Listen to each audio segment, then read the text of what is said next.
Welcome to a profound journey into the heart of the Louisiana Bayou, where history, culture, and nature collide. The Vanishing Island tells the captivating story of Isle de Jean Charles, a remote coastal paradise home to the Biloxi-Chitimacha-Choctaw tribe. This narrative explores a unique community battling rising seas, land erosion, and climate change, yet holding tightly to their rich heritage, resilience, and deep ancestral roots.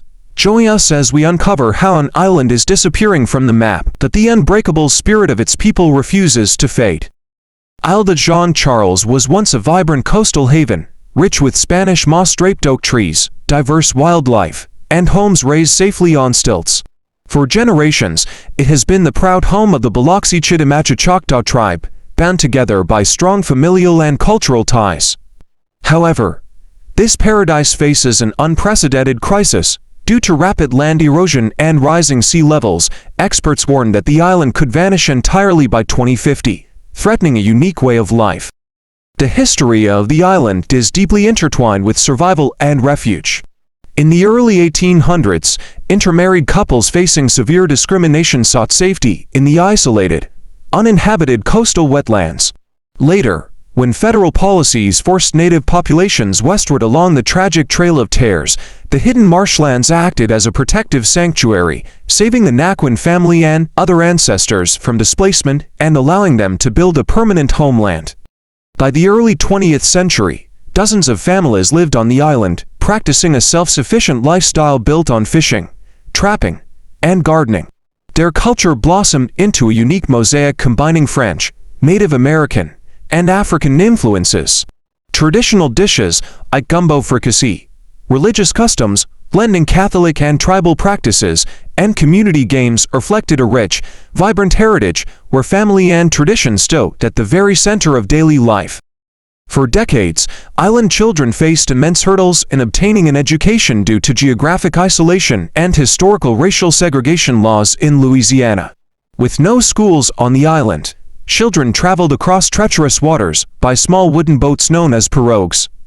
Despite segregated missionary schools closing down and high schools being located dozens of miles away, the community never stopped fighting for their children's right to learn and grow. The disappearance of Isle de Jean Charles is part of a larger ecological crisis sweeping Louisiana. Since the 1930s, the state has lost thousands of square miles of coastal wetlands into the Gulf of Mexico. Human engineering projects, such as building massive levees and canals along the Mississippi River, cut off the natural sediment flow that once replenished the coast. Without this mud and silt to rebuild the land, Louisiana is losing land at a rapid pace. As wetlands and barrier islands vanished, the natural sponges that protected the coast from storm surges disappeared. Destructive hurricanes like Katrina, Rita, and Gustav battered Isle de Jean Charles, destroying homes, flooding roads, and breaking utility lines. The single road connecting the island to the mainland often sits just inches above open water, leaving residents stranded and vulnerable whenever severe weather strikes. Faced with advancing waters, the community confronted a heart-wrenching dilemma: stay or go. While relocation plans were proposed over the years, many residents, especially tribal elders, fiercely resisted leaving their ancestral home, viewing departure as a painful loss of identity. However, as storms worsened and living conditions deteriorated, the community realized that saving their culture required a bold and difficult choice: finding a safe new homeland together. A monumental turning point arrived in 2016, when the tribe secured a groundbreaking $48 million federal relocation grant. Unlike typical buyouts that scatter disaster victims, this visionary project aims to keep the community united.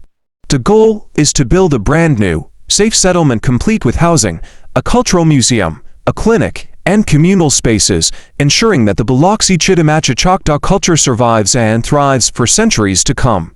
The heart of the relocation is about family, connection, and continuity.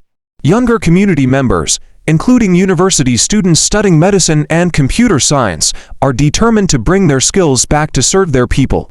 Through cultural preservation efforts, sharing stories of the old island on back porches, and passing down traditions to children, the community ensures that their heritage will never be forgotten, no matter where their physical home may be. As the chapter closes on Isle de Jean Charles, a new horizon dawns. The vanishing island may surrender to the sea, but the soul of its people remains invincible. By uniting heritage with forward-looking resilience, the Biloxi-Chitimacha-Choctaw tribe proves that a homeland is defined not just by soil and water, but by the unbreakable bonds of family, culture, and shared destiny. Their remarkable story will inspire generations to come.